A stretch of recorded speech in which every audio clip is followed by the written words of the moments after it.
جب جب بھی نبی کریم صلی اللہ علیہ وسلم کے دور مبارک میں سورج کو گہن لگتا تھا نا، تو صحابہ کرام رضی اللہ تعالی مجمعین کیا کرتے تھے؟ ایک دوسرے کو بلایا کرتے تھے، کیا ہے، الصلاۃ جامعہ، لوگوں کو دور دراز سے بلا کر پھر کیا ہے، لوگوں کو نماز پڑھایا کرتے تھے اور اللہ تعالیٰ کی عبادت کر کے، استغفار کر کے دعائیں کیا کرتے تھے کہ اللہ تعالیٰ یہ سورج گہن کو کیا ہے، ختم کر دے۔ وہ حدیث مبارکہ کیا ہے، حضرت عبداللہ بن عمر نے فرمایا کہ نبی کریم صلی اللہ علیہ وسلم کے زمانے میں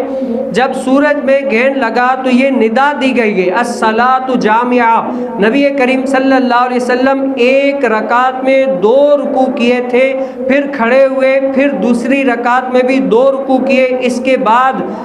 بیٹھے اور اس کے بعد گہن ختم ہوا تو حضرت عائشہ صدیقہ رضی اللہ تعالی عنہ نے کہا کہ میں نے کبھی بھی یعنی اتنی لمبی نماز کبھی بھی نہیں پڑھی جتنی حضور علیہ السلام نے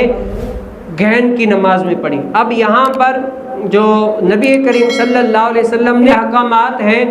جب جب سورج گہن لگے تو نبی کریم صلی اللہ علیہ وسلم کی تعلیم کیا ہے کہ یہی کرو، نماز 2 رکعت پڑھو، اس کے بعد صدقہ کرو، خیرات کرو، استغفار کرو، اللہ تعالیٰ کی اطاعت کرو،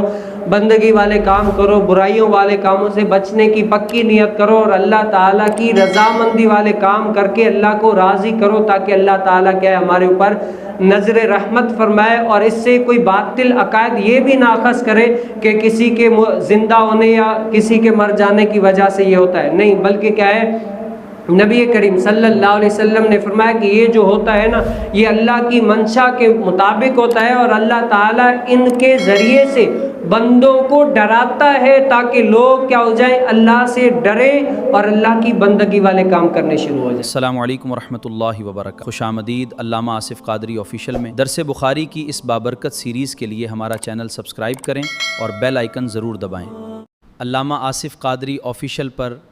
درس صحیح بخاری کا سلسلہ جاری ہے، اس علمی سفر کا حصہ بنیں اور چینل کو سبسکرائب کریں۔